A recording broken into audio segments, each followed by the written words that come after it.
en la casa del Señor. Aunque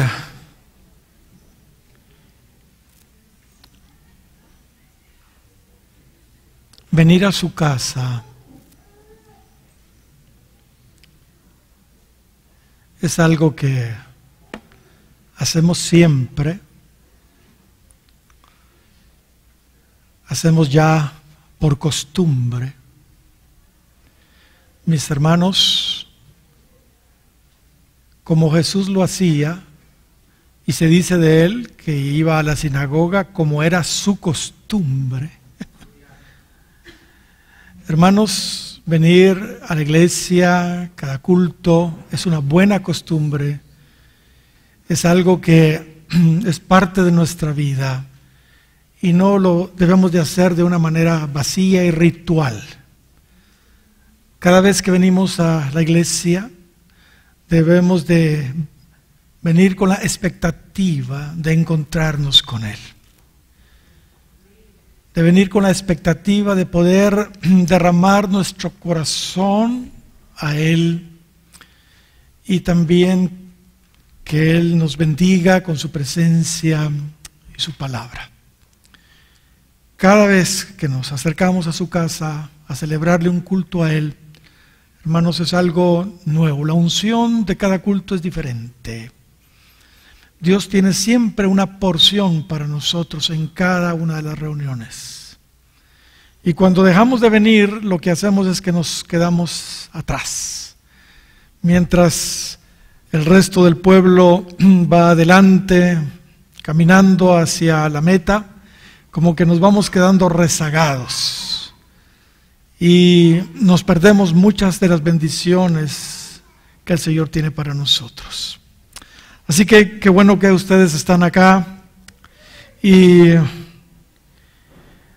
ahora pues vamos a compartir su palabra.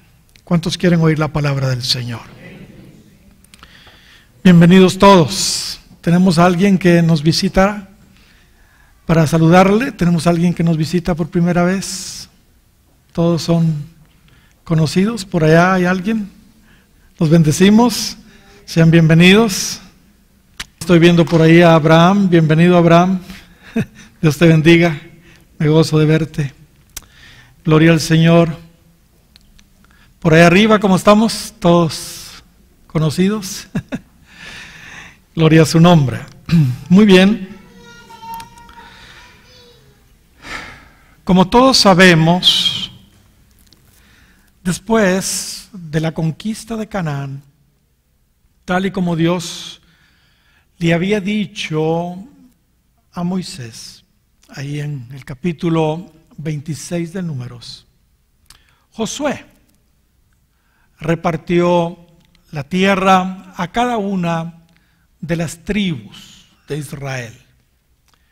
Pero es muy interesante que la tierra fue repartida por suerte, por suerte.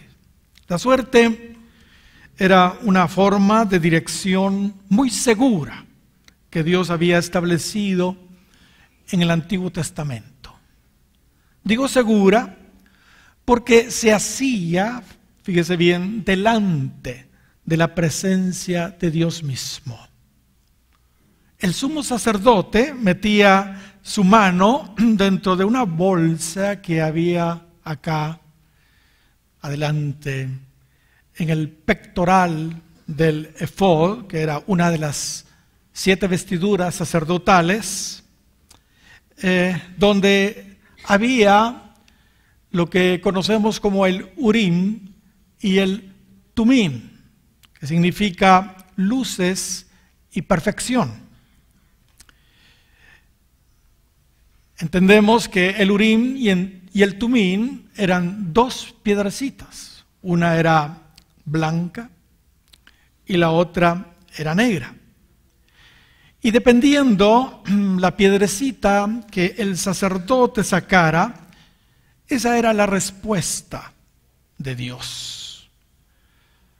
Era una forma segura de dirección que Dios tenía para el pueblo en el Antiguo Testamento. Proverbios, capítulo 16 y versículo 33 dice: la suerte se echa en el regazo, mas de Jehová es la decisión de ella. Notemos, la suerte se echa en el regazo, mas de Jehová es la decisión de ella. Realmente era Dios el que decidía a través de el Urim y el Tumim lo que Él quería que el pueblo de Dios hiciera. Por supuesto, desde que el Espíritu Santo descendió hace 2000 años, en el día de Pentecostés, nosotros ahora, que tenemos el bautismo en el Espíritu Santo, somos guiados a través ahora del Espíritu Santo que mora internamente en nosotros, Pablo dijo en Romanos capítulo 8 y versículo 14, porque todos los que son guiados por el Espíritu de Dios, estos son hijos de Dios.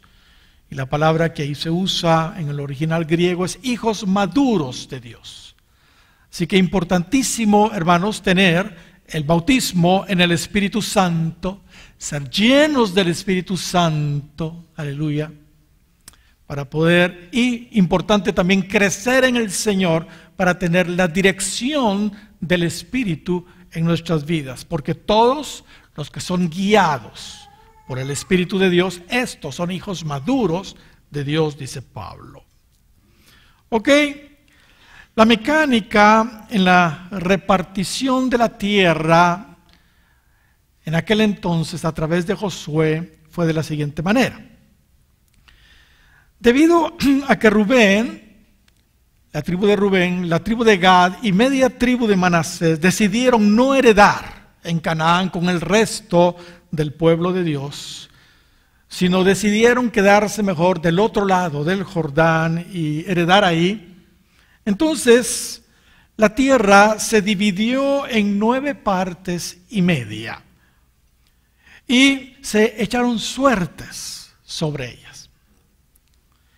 El encargado de la distribución de la tierra fue Josué, hijo de Nun, en presencia del sumo sacerdote Eleazar, el heredero del sacerdocio después de Aarón. Así que, como Eleazar tenía el Urim y el Tumim, pues él tenía que estar en el asunto. Así que Josué y Eleazar fueron los encargados de la distribución de la tierra. Y para que no hubiera chanchullo, dirían algunos, los representantes de cada una de las tribus también estaban ahí presentes cuando se echó la suerte para la distribución de la tierra, según Números capítulo 34 y versículo 17 en adelante. Ahora, Dios había dicho que la tribu de Leví, fíjese bien lo que voy a decir, que la tribu de Leví, la tribu sacerdotal, no heredaría la tierra en Canaán, no heredaría la tierra en Canaán. Alguien podrá decir entonces era una menos, pero recuérdense que José se dividió en 2, Efraín y Manasés, así que siempre llegamos a la misma cantidad. La herencia de ellos, de los levitas, era Dios mismo, y ellos iban a sobrevivir con los diezmos del pueblo de Dios, de las tribus restantes. Josué capítulo 13 y versículo 33 dice: mas a la tribu de Leví no dio Moisés heredad. No dio Moisés heredad. Jehová Dios de Israel, dice ahí, es la heredad de ellos, como Él les había dicho. Repito eso porque es maravilloso. Jehová Dios de Israel es la heredad de ellos. Aleluya. Como Él les había dicho.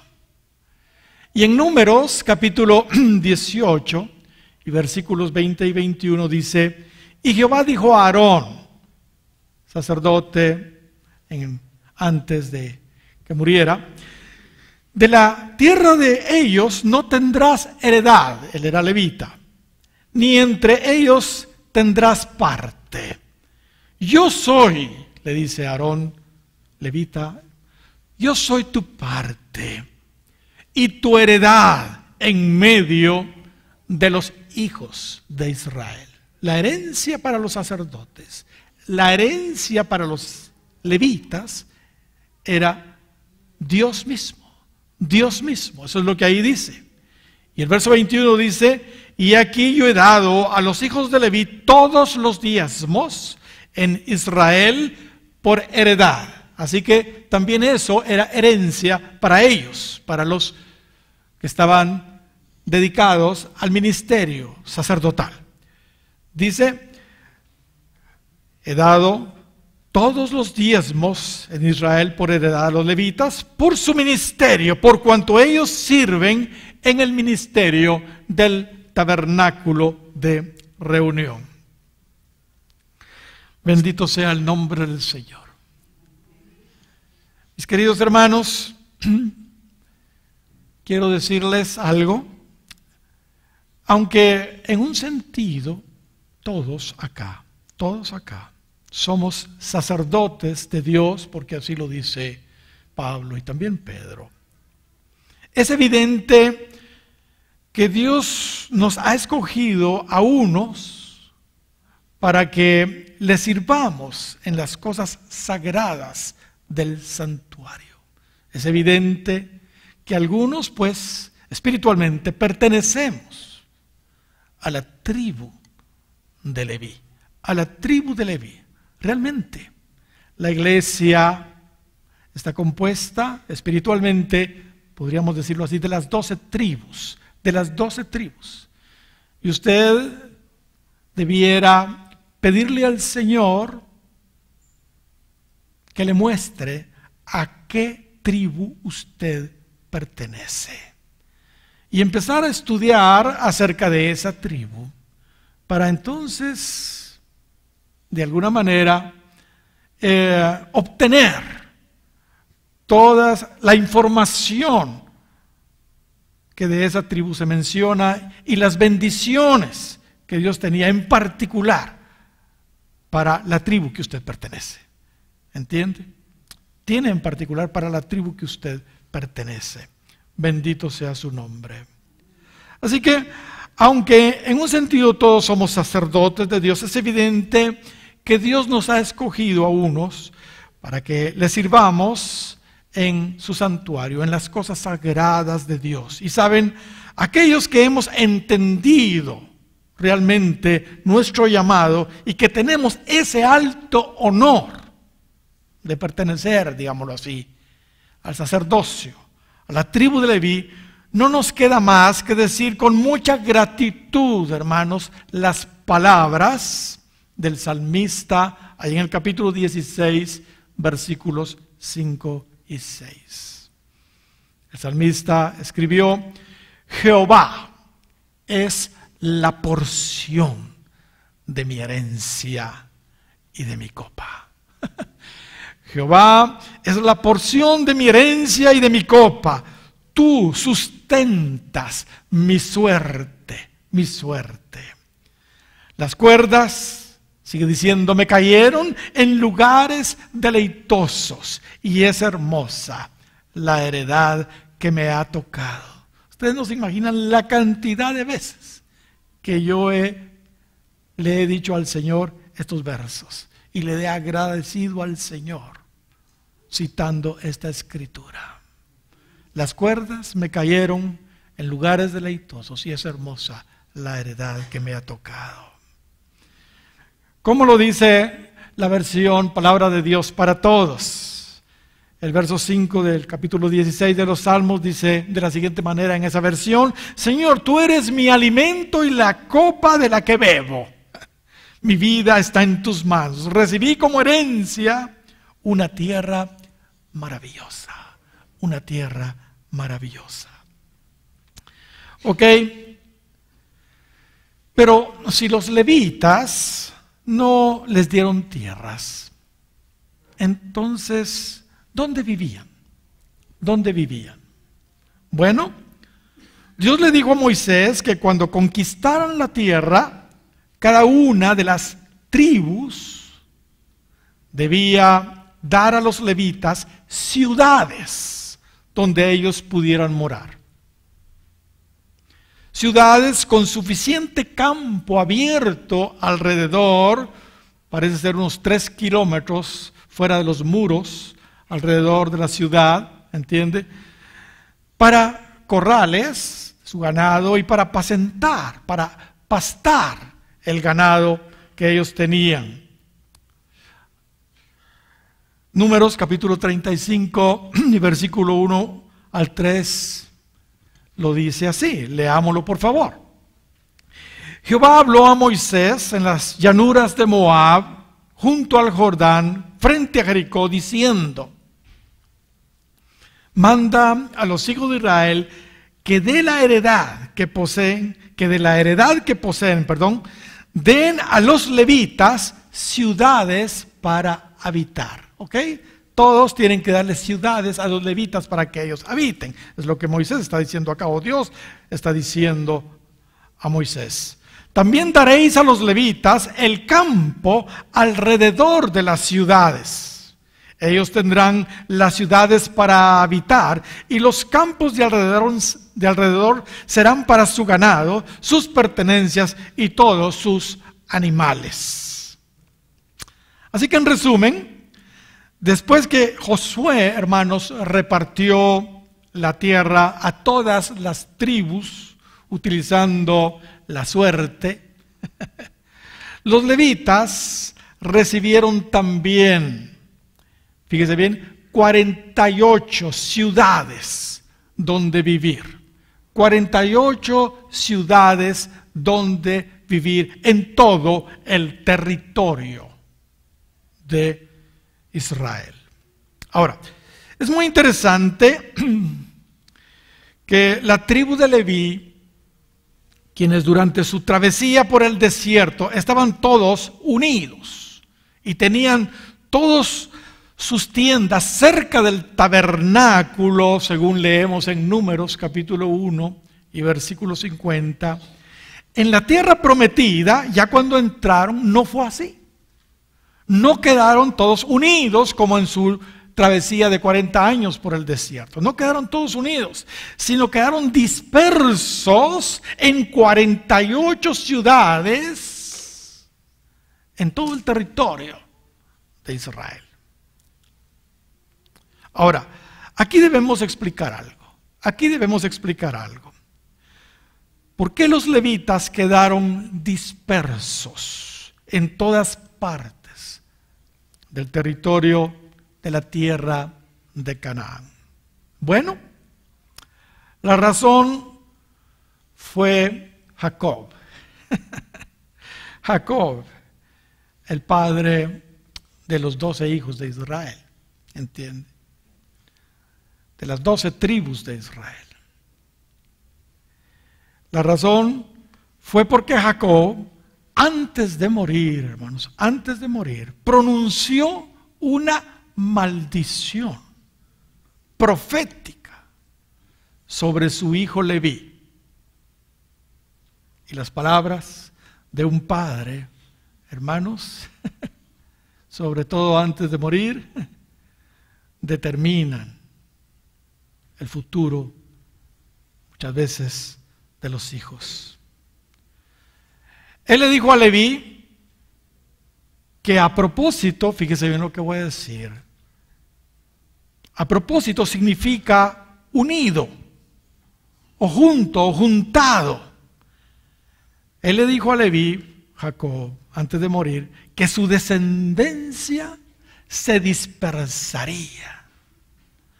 Pero, ¿por qué pronunció Jacob semejante maldición? Bueno, ustedes seguramente recuerdan, Leví tenía una hermana menor. Bueno, ellos eran hijos de Lea junto con Simeón y otros más. Pero tenían una hermana pequeña llamada Dina. Y a Dina, cuando era jovencita, se le ocurrió salir a pasear por allí, conocer el mundo, digámoslo así. Y fue ahí por Siquem, un lugar. Así que ahí se encontró un muchacho que, a propósito, también se llama Siquem, o se llamaba Siquem, hijo de un príncipe heveo llamado Hamor. Y bueno, algo pasó ahí. Lo cierto es que Siquem se acostó con ella y la deshonró. Y aunque Hamor, el padre de este joven Siquem, y su pueblo, para arreglar el asunto, quisieron volverse prosélitos de la religión judía, circuncidándose para que Jacob aceptara darle a Dina, a su hijo Siquem. A Simeón y Leví, hermanos de Dina, no les pareció, estaban muy molestos, así que tomaron venganza. Y cuando el dolor de la circuncisión de todos los varones sicamitas estaba en lo peor, en el tercer día, los tomaron de sorpresa en la ciudad y los mataron a filo de espada a todos. Esa historia trágica la encontramos en el capítulo 34 de Génesis.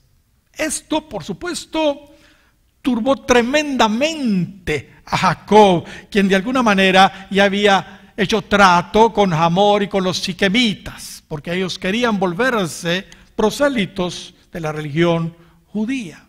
Así que Jacob se molestó mucho y lo turbó y provocó que antes de morir Jacob pronunciara palabras de maldición sobre Simeón, pero también sobre Leví. Él dijo ahí en Génesis capítulo 49, versículos 5 al 7, lo siguiente: Simeón y Leví son hermanos. Y mire lo que dice: armas de iniquidad sus armas. En su consejo no entre mi alma, ni mi espíritu se junte en su compañía, porque en su furor mataron hombres y en su temeridad desjarretaron toros. Verso 7, maldito su furor, que fue fiero, y su ira, que fue dura. Yo los apartaré en Jacob y los esparciré en Israel. Ahora ya estamos entendiendo. Los levitas venían juntos ahí en el desierto, pero cuando tomaron la tierra de Canaán, cuando conquistaron la tierra, Dios los esparció, porque había una palabra profética de maldición sobre ellos. Ahora, fíjese bien lo que voy a decir. Existe una razón mayor por la que los levitas fueron esparcidos entre las otras tribus. Aunque Leví trajo maldición sobre su descendencia cuando usó su espada para hacer su propia justicia en esa ocasión, ahí en el caso de Dina, más adelante vemos cómo los descendientes de Leví rectificaron el error de su padre Leví usando sus espadas, pero ahora para ejecutar no la justicia propia, sino la justicia de Dios. Y por esa acción, fíjese bien lo que voy a decir, y por esa acción, la maldición que tenían fue cambiada soberanamente por Dios en bendición. Bendito sea el nombre del Señor. La maldición de la dispersión de los levitas finalmente, hermanos, se convirtió en su momento en una gran bendición. Bendito sea su nombre para siempre. Y lo vamos a explicar. ¿Cómo fue la recuperación, digamos, la rectificación de los levitas, la vindicación de los levitas? En Éxodo 32 encontramos que cuando Moisés descendió del monte Sinaí con los 10 mandamientos, los israelitas, como todos sabemos, ya se habían hecho un ídolo de oro. El dios Apis egipcio lo habían hecho allí mientras Moisés estaba en la misma gloria y presencia de Dios, pero como no bajaba, estos rápidos se fueron a la idolatría y hicieron semejante pecado, terrible pecado. Fabricaron ahí un becerro de oro. Esto fue terrible. Moisés dijo al pueblo de Israel lo siguiente en esa ocasión, capítulo 32 y versículo 26. Quien está por Jehová, y aquí la oportunidad era para todas las 12 tribus. Quien está por Jehová, júntese conmigo, dice, júntese conmigo. Y se juntaron con él, ¿qué dice? Todos los hijos de ¿qué? De Leví. Todos los hijos de Leví. Seguramente los levitas se acordaron de que ellos debían una materia y que tenían una maldición encima, y ahora dijeron, ahora es la oportunidad para revertir esto. Yo no sé si ustedes están captando el mensaje, hermanos, porque estas cosas acontecieron en figura y están escritas para nuestra enseñanza. ¿Cuántos dan gloria al Señor? Miren lo que dice el verso 27, 32, 27. Y él les dijo, mire qué tremenda la prueba que Dios les da. Así ha dicho Jehová, el Dios de Israel, poned cada uno su espada sobre su muslo. A los levitas se les está hablando. Pasad y volved de puerta a puerta por el campamento y matad cada uno, ¿a quién? A su hermano, a su amigo y a su pariente. Y a su pariente. Parece ser que los levitas que se pusieron del lado de Moisés, no todos se pusieron. Y ahora el Señor manda a través de Moisés que maten a todos estos familiares y amigos levitas que no quisieron pasarse del lado de Dios. Y los hijos de Leví lo hicieron conforme al dicho de Moisés y cayeron del pueblo en aquel día como 3,000 hombres. Miren lo que hicieron los levitas. Entonces Moisés dijo, y aquí está el punto, hoy os habéis consagrado a Jehová. Pues cada uno se ha consagrado en su hijo y en su hermano, para que él dé, ¿qué dice? Bendición hoy sobre vosotros. Para que él dé bendición hoy sobre vosotros. ¿Se dan cuenta? La primera vez, en el caso de Dina, Leví usó su espada para ejecutar venganza con sus propias manos, sin dirección de Dios, y recibió ¿qué? Una maldición. Recibió una maldición. Pero ahora, los levitas usaron sus espadas igual que en el caso de Dina, para ejecutar el juicio de Dios, el juicio del Señor, no su propio juicio, ¿entiende? Y vemos que recibieron una gran bendición. Vaya bendición. Ahora ellos eran los elegidos para ser los sacerdotes del pueblo de Israel. ¿Cuántos dan gloria al Señor? Puesto que les correspondía a los de Rubén, que también les debían, Pero él no pasó del lado de Dios y no hizo esto. Ahora entonces, los levitas recibieron el lugar que por primogenitura le correspondía a Rubén, a la tribu de Rubén.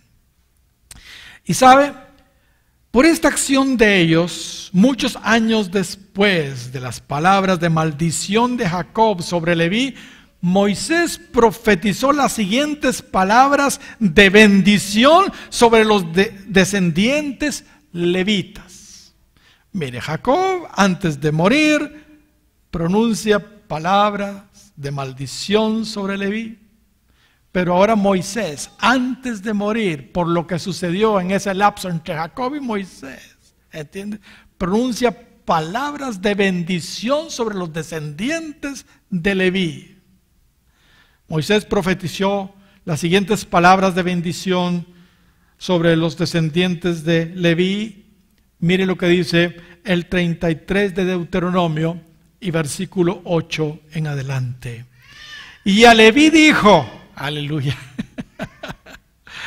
aquí está Moisés dando bendición, aleluya, tu Tumim y tu Urim diste a tu buen varón, al cual probaste en Masa, y le hiciste reñir en las aguas de Meriba, el que dijo a su padre, y aquí está el punto, recordando lo que sucedió ahí al pie del monte Sinaí, capítulo 32 del Éxodo, recordando eso, el que dijo a su padre y a su madre, nunca los vi, ni conoció a sus hermanos, ni conoció a sus hijos, por lo cual ellos guardarán los dichos y observarán tu pacto, y observarán tu pacto.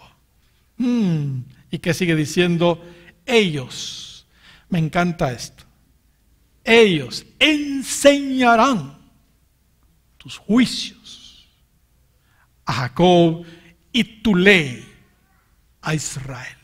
Ellos enseñarán los juicios a Jacob y tu ley a Israel, pondrán el incienso delante de ti y el holocausto sobre tu altar. Y mire lo que sigue diciendo, bendice, oh Señor, su ministerio. Aleluya. Palabras totalmente diferentes a las de Jacob muchos años antes. Bendice, oh Señor, su ministerio, y en la obra de sus manos toma contentamiento, hiere los lomos de sus enemigos y de los que le aborrecieren, para que nunca se levanten. Esta es una promesa que tienen los que sirven al Señor. Y yo siempre digo, cuidado, no toquen a los ungidos. No toquen a los ungidos. Mire lo que dice ahí. Hiere los lomos de sus enemigos y de los que les aborrecieren, para que nunca se levanten. Mis hermanos, existe una gran diferencia en ejecutar justicia propia y justicia divina. Fíjese bien lo que voy a decir. En cuanto a la parcialidad o imparcialidad hacia nuestros familiares y amigos se trata. Leví fue parcial en el caso de su hermanita Dina. Y por eso, por ser parcial con ella, ¿entiende?, le fue muy mal. La verdad es que ella tuvo la culpa. Ella tuvo la culpa. Pero el otro se molestó con Siquem y no con su hermana, la que le gustó el mundo y se fue a dar su vuelta y se acostó con el hijo del príncipe de Siquem, Hamor. ¿Entiende? Así que Leví fue parcial en el caso de su hermanita Dina y le fue mal, pues recibió una maldición. Recibió una maldición. Sin embargo, la imparcialidad de su descendencia en el caso ahí de la idolatría, ¿entiende?, de sus hermanos israelitas en el monte Sinaí, hizo que recibiera la bendición y el privilegio del sacerdocio entre las tribus de Israel. Aleluya. Si realmente queremos ser ministros de Dios, debemos ser parejos. Debemos ser, ¿qué? Parejos. Aunque amamos a los nuestros, no debemos de ninguna manera tolerarles el pecado que a otros que no son de los nuestros les toleramos. ¿Estamos entendiendo? Pregunto, ¿cuántos quieren ser verdaderos ministros de Dios? Verdaderos ministros de Dios. ¿Cuántos quieren ser usados poderosamente para enseñar la ley de Dios al cuerpo de Cristo? ¿Ok? Nunca usen entonces la espada de la palabra de Dios, porque ahora pues es espiritual. No estamos promoviendo que maten a nadie, ¿verdad? Nunca usen entonces la espada del Espíritu, que es la palabra de Dios, en su propia justicia. Parcialmente. Sean siempre parejos, sean imparciales, aún con sus propios familiares y amigos. Leví recibió una maldición cuando ejecutó justicia por mano propia, trayendo vergüenza a su padre. Pero más tarde los levitas recibieron una bendición cuando aprendieron a honrar más a Dios y su justicia que a sus padres, que a sus hijos, que a sus parientes, que a sus amigos. Por supuesto, es muy, pero muy importante que honremos a nuestros padres, porque este es el primer mandamiento con promesa para que nos vaya bien y nuestros días sean alargados sobre la tierra. Aleluya. Es muy importante que honremos a nuestros padres, que amemos a nuestra familia, pero es de mucho más importancia que honremos a Dios, a nuestro Padre que está en los cielos. Hermanos, por sobre todas las cosas, por sobre nuestra familia. Los ministros que honran a Dios siendo imparciales con sus parientes y amigos en la iglesia, a cambio tendrán, hermanos, ministerios honrados por Dios. Ministerios honrados por Dios. ¿Se recuerdan de Elí? ¿Cuántos se recuerdan de Elí, este sacerdote? Él fue removido del sacerdocio por honrar a sus hijos antes que a Dios. ¿Por qué no lo leemos ahí en 1 Samuel capítulo 2 versículo 29 y 30? ¿Por qué habéis hollado mis sacrificios y mis ofrendas? Mire, realmente es largo el asunto, versos anteriores y después, pero lleguemos al punto. ¿Por qué habéis hollado mis sacrificios y mis ofrendas que yo mandé ofrecer en el tabernáculo y has honrado a tus hijos más que a mí? Porque vaya si eran unas firmintas Ofni y Finés.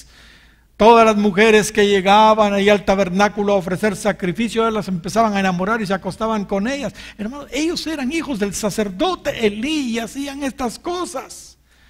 Y cuando iban a ofrecer, metían el gancho en la olla donde se estaba cocinando y se sacaban las mejores partes en lugar de ofrecérselas a Dios. Ellos se las agarraban para ellos, ¿entiende? Hermanos, y Elí, ay, hijos míos, no es buena fama la que oigo de vosotros. Ay, pórtense bien, que nada les cuesta.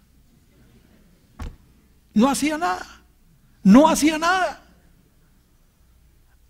Has honrado a tus hijos más que a mí. engordándoos de lo principal de todas las ofrendas de mi pueblo Israel. Por tanto, Jehová, Dios de Israel, dice: yo había dicho que tu casa y la casa de tu padre andarían delante de mí perpetuamente, mas ahora ha dicho Jehová: nunca yo tal haga, porque yo honraré a los que me honran, y los que me desprecian serán tenidos en poco.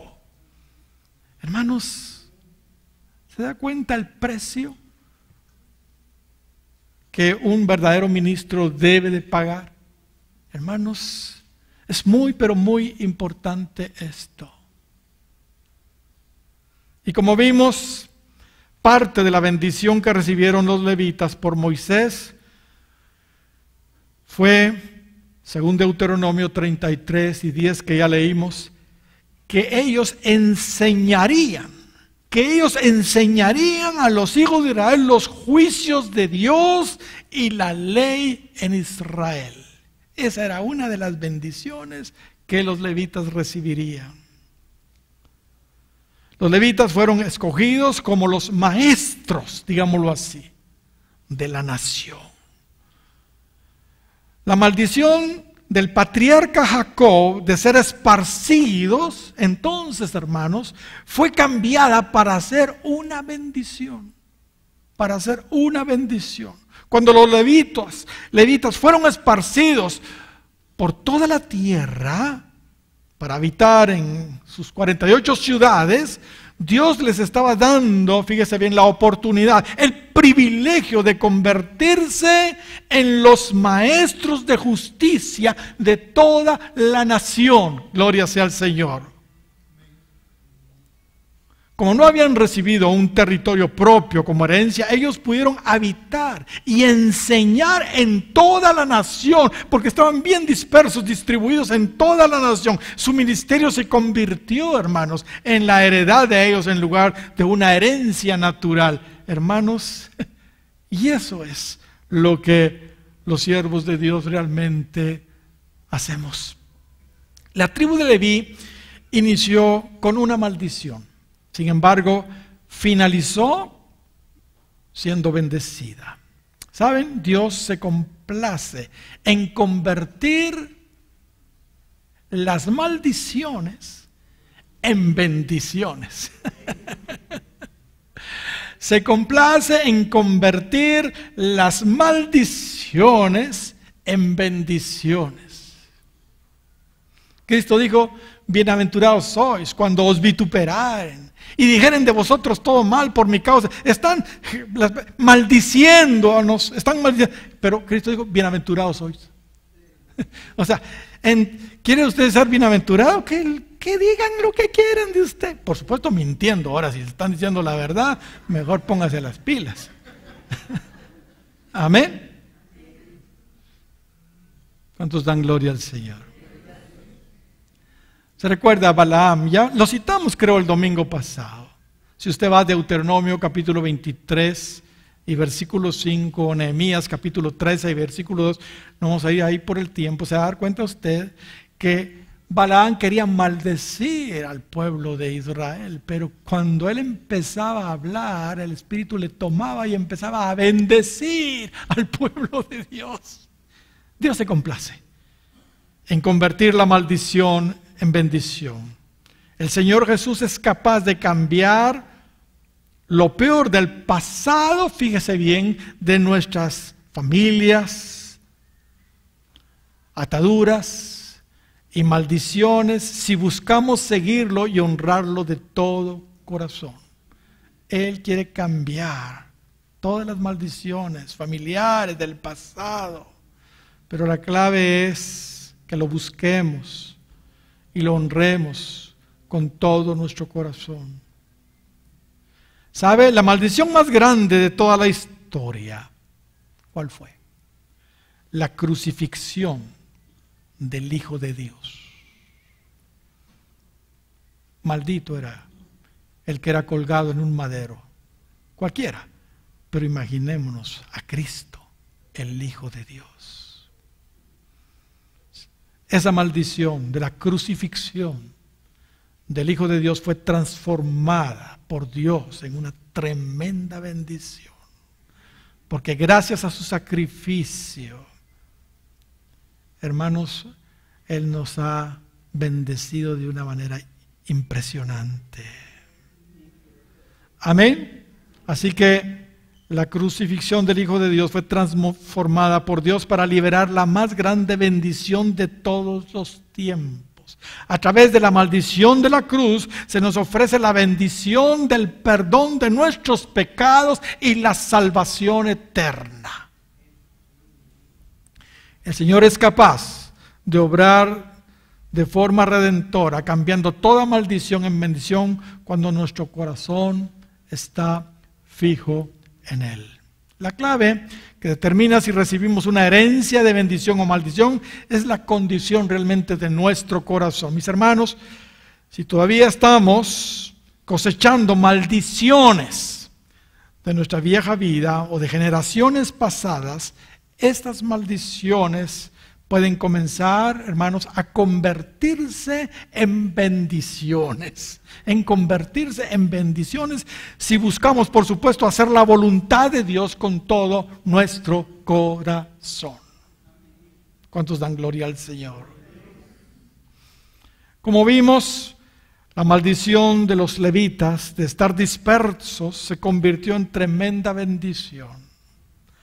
Ahora todos los judíos de todas las tribus tenían cerca de sus comunidades, la asistencia espiritual necesaria.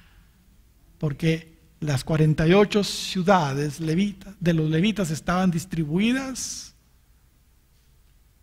en todo el territorio de Israel. Había 48 ciudades bien distribuidas en todo Canaán.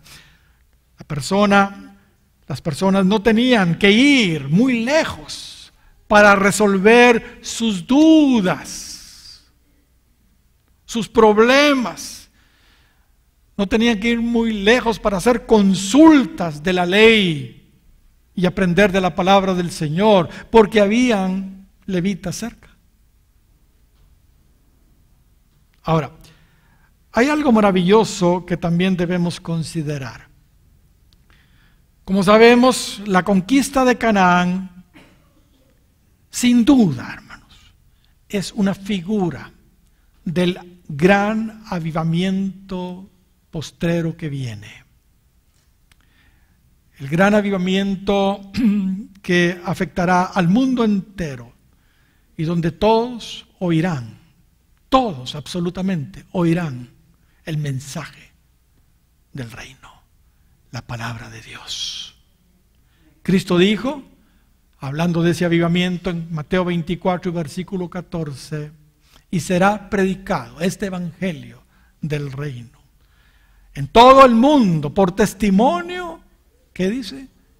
A todas las naciones, a todas las naciones. Y entonces vendrá el fin. Hermanos, ese verso 14 del capítulo 24 de Mateo es el gran avivamiento que estamos esperando con todo nuestro corazón. De tal manera que lo que vemos aquí en figura, ¿entiende? Es la penetración, digamos, en las 48 ciudades de los levitas en todo el territorio de Israel. Lo que vemos ahí en figura es la penetración del evangelio del reino a todas las naciones. La palabra de Dios estará al alcance de todos, así como estaban las ciudades levíticas cerca de todas las personas en aquel entonces. Por supuesto, nuestra tierra prometida, digamos, natural hoy, es el mundo entero. El mundo entero. Amén. No un territorio nada más.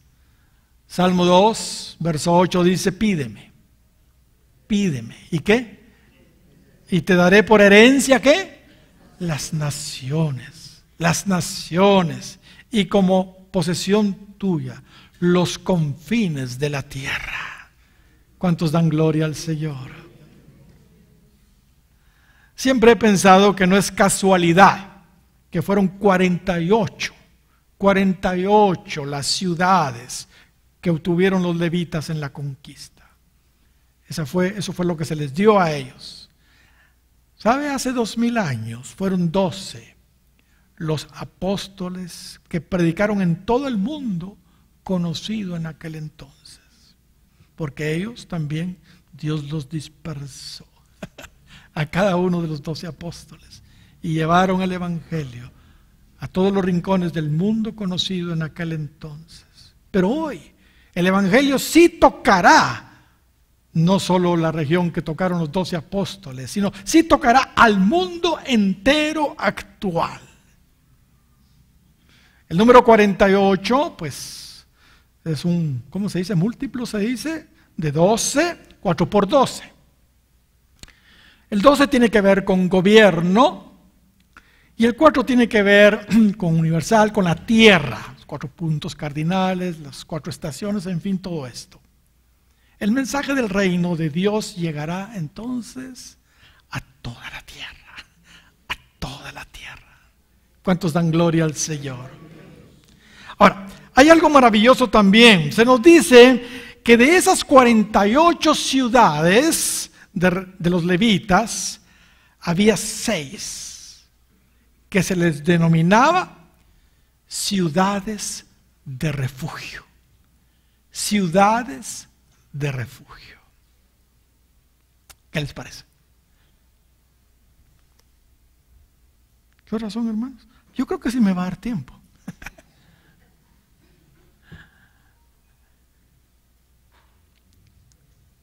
Josué capítulo 20 y versículo 1 dice: habló Jehová a Josué diciendo: habla a los hijos de Israel y diles, señalaos las ciudades de refugio. Señalaos las ciudades de refugio, de las cuales yo os hablé por medio de Moisés, para que se acoja allí el homicida que matare a alguno por accidente y no a sabiendas, y os servirán de refugio contra el vengador de la sangre. Y el que se acogiere a alguna de ellas, de aquellas ciudades, se presentará a la puerta de la ciudad y expondrá sus razones en oídos de todos los ancianos de aquella ciudad, y ellos le recibirán consigo dentro de la ciudad y le darán lugar para que habite con ellos. Y la historia sigue y encontramos, hermanos, información sobre la ciudad de refugio en muchos otros lados.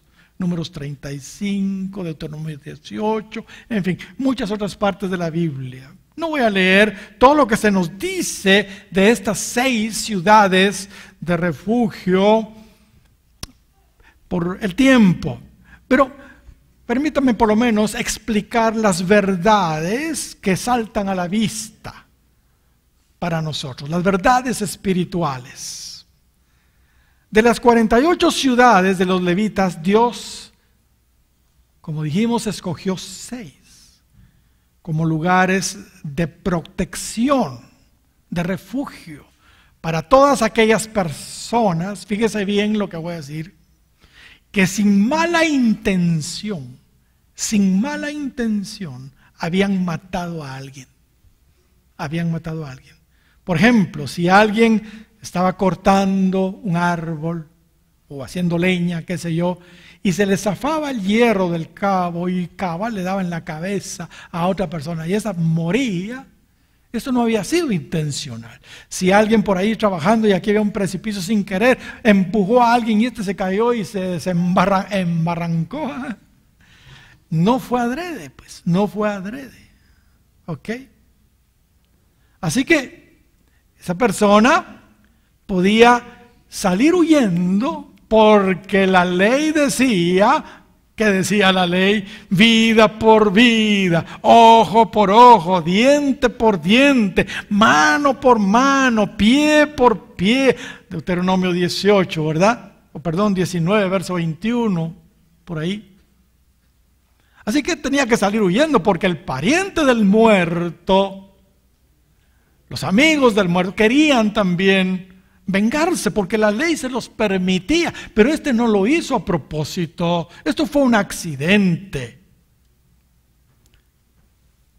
La ciudad de refugio entonces acogía, protegía a aquellos homicidas, pero involuntarios.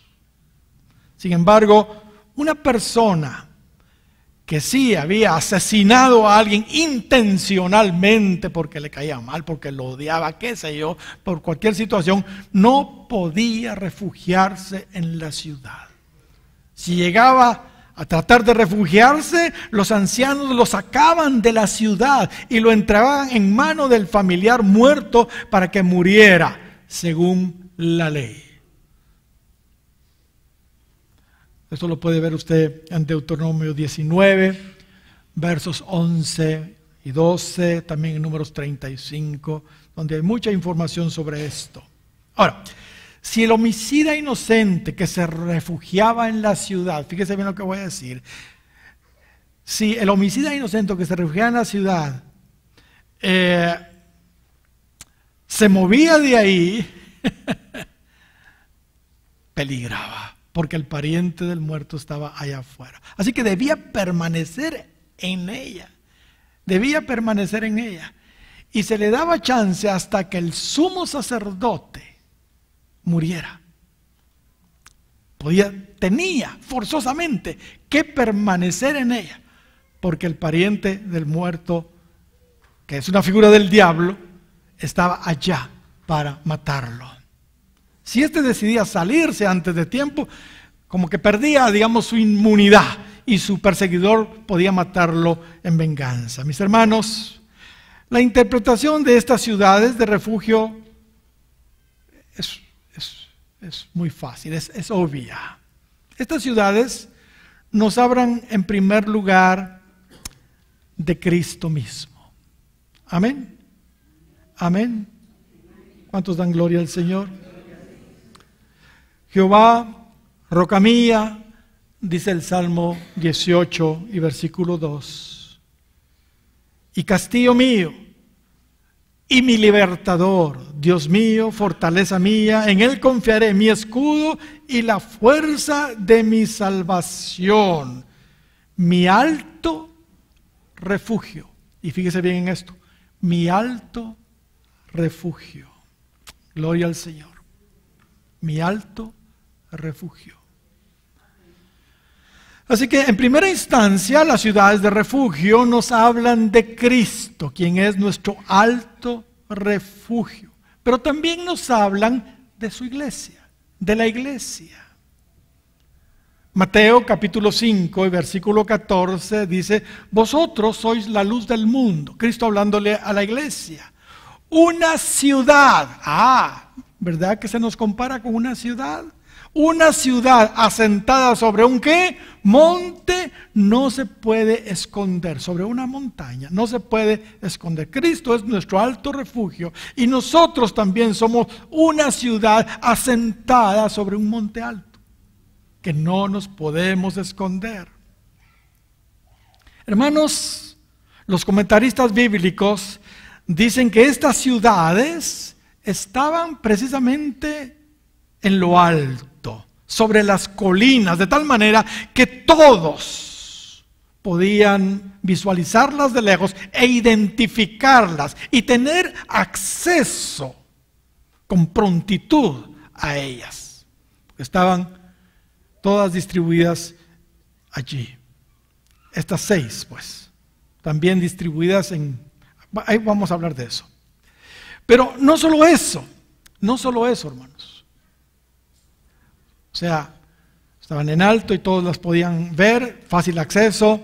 El Talmud dice que en los caminos de Canaán, de la tierra de promisión, había por todos lados letreros, donde decía hacia la ciudad de refugio, hacia la ciudad. De tal manera que aquel que venía huyendo de alguien que lo quería matar porque había hecho lo que hizo sin querer, ¿entiende? No solo la ciudad la tenía a la vista, sino los caminos tenían letreros donde decía hacia la ciudad de refugio. Además, si leemos en Deuteronomio capítulo 19, versículo 3, dice que los caminos hacia las ciudades Dios les ordenó que estuvieran bien arregladitos, para que no tuvieran dificultad las personas para llegar allí. Y como ya mencionamos, eran 6 las ciudades que estaban en el territorio de Israel, las ciudades de refugio. Pero estas estaban distribuidas de tal manera que también estaban fáciles de accesar. Habían 3 de este lado del Jordán y 3 del otro lado del Jordán, donde estaba Rubén, Gad y la media tribu de Manasés. Un territorio muy grande también allí. Así que Dios distribuyó las 6. Así, 3 de este lado, una al norte, en medio y al sur, y de este lado igual. ¿Entiende? Para que la gente pudiera llegar rápido. Gloria sea el nombre del Señor.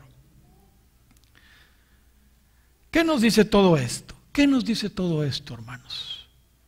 Para mí es claro, hermanos, las condiciones para que las personas lleguen a refugiarse en Cristo, en su iglesia, deben ser idóneas. Repito, las condiciones para que las personas lleguen a refugiarse en Cristo, hermanos, en su iglesia deben ser idóneas.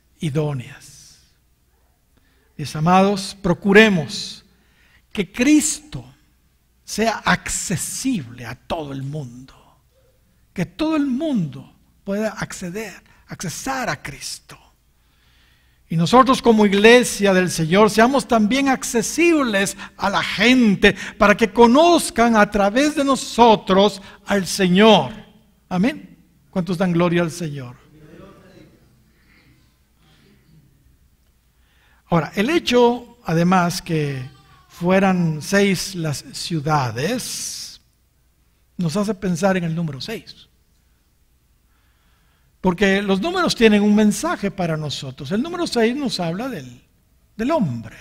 Porque Dios creó al hombre, ¿qué? En el 6º día. En el 6º día. Eso significa que esas ciudades, que son Cristo y su iglesia, están disponibles para todos los hombres.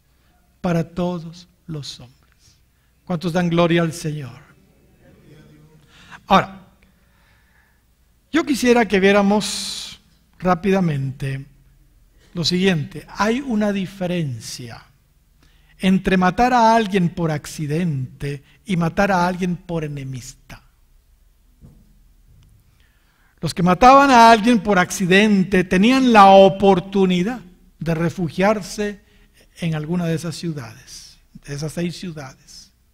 No así los que lo hacían a sabiendas, por enemistad, por odio, qué sé yo. Estos, según la ley, debían morir de la misma manera como ellos habían matado a la otra persona. Espiritualicemos el asunto. Creo que la razón por la que se nos presenta, hermanos, el caso extremo de matar a alguien, ¿por qué no se habla de otra situación? No, que se habla de matar a alguien, pues. Es porque se nos quiere mostrar la gravedad del pecado, indistintamente cuál sea. Pablo dijo en capítulo 6 de Romanos y versículo 23, porque la paga del pecado es muerte, mas la dádiva de Dios es vida eterna en Cristo Jesús, Señor nuestro. Cualquier pecado, no solo el de homicidio o asesinato, ¿entiendes? Que produce muerte, es lo que aquí dice. Pero como sabemos, hay pecadores y hay pecadores. Unos tuvimos la oportunidad de refugiarnos cuando llegamos a Cristo, a nuestra ciudad de refugio, a la iglesia incluso. Sin embargo, muchos, aunque quieran refugiarse, no se les permite. Pero eso va contra lo que usted acaba de decir, que es para todo. Wait. Voy a tratar de explicar esto. Vean, Y voy a poner el ejemplo mío. Cuando yo estaba en el mundo, que estuve en el mundo, aunque usted no lo crea,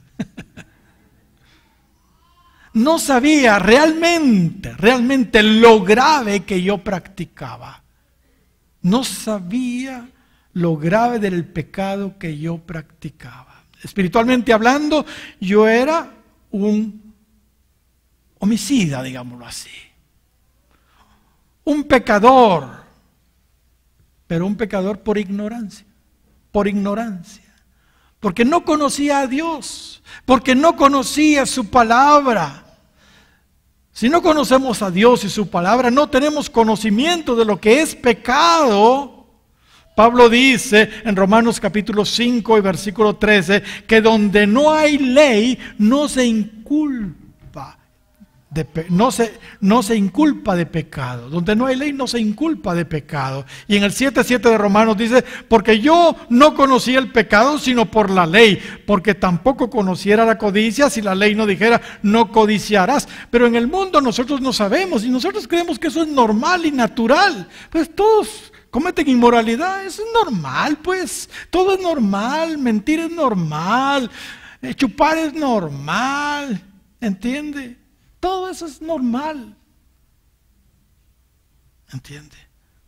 Porque no teníamos la ley, que cuando leímos la Biblia nos dimos cuenta que lo que estábamos haciendo era pecado, pues, ¿entiende?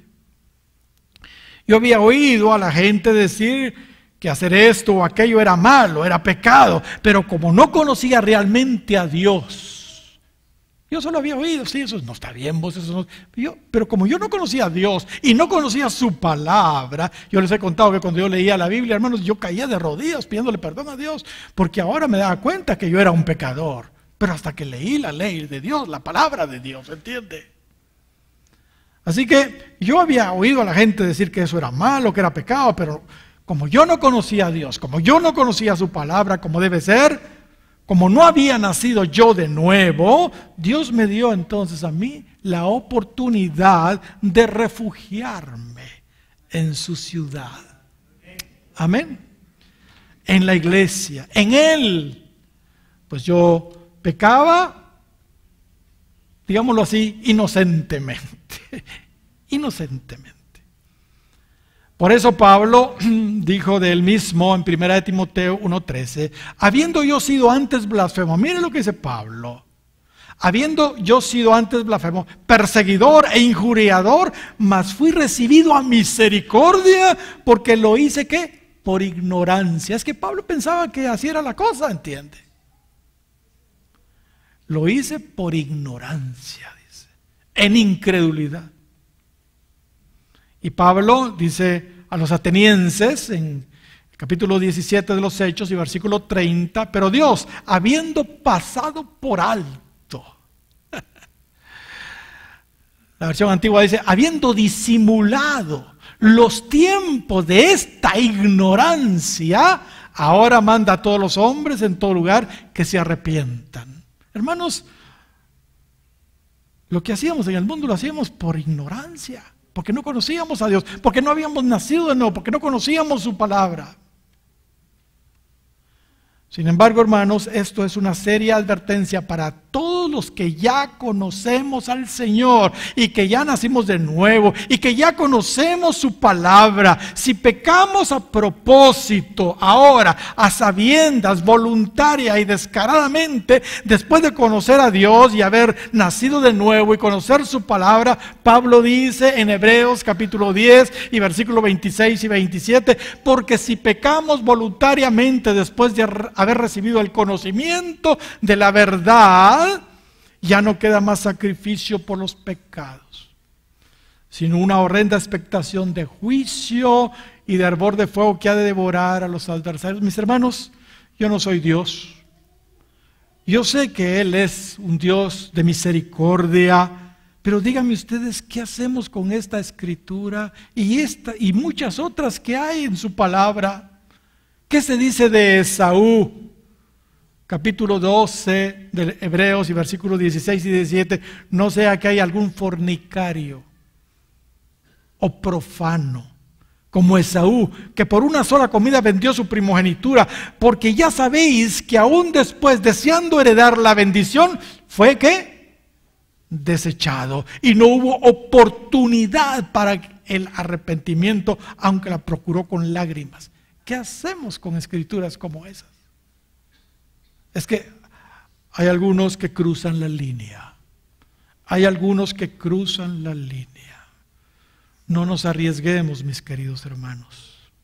No pequemos descaradamente, desvergonzadamente, voluntariamente. No pequemos a sabiendas. Si pecamos cínicamente, puede que ya no encontremos lugar en la ciudad de refugio. Y el pariente del muerto nos perseguirá y nos matará, no solo espiritualmente, que ya, imagínense, sino eternamente. Amén. ¿Cuántos dan gloria al Señor? Si usted ya encontró refugio en Cristo, no cometa el error de salirse. No cometa el error de pecar deliberadamente. Manténgase dentro de la ciudad, en Cristo, en la iglesia. No saque la nariz que se la quita el diablo. Peor si es narigón como yo. ¿Entiende? No. Ahí está el... cómo quisiera hablarles de los nombres de cada una de las 6 ciudades de refugio. Todas nos hablan de Cristo. Todas nos hablan de su iglesia. Sedes significa santo. Siquem significa hombro. Y no voy a ir a las escrituras. Hebrón significa comunión. Becer, fortificación. Ramot, exaltado. Golán, gozo. ¿Cuántos dan gloria al Señor? Pónganse de pie, por favor. Aleluya. Aleluya. Cristo es nuestra ciudad de refugio. La iglesia también. Dios la ha convertido en una ciudad de refugio, sobre un monte alto que no debe esconderse. Le damos un aplauso al Señor. Aleluya.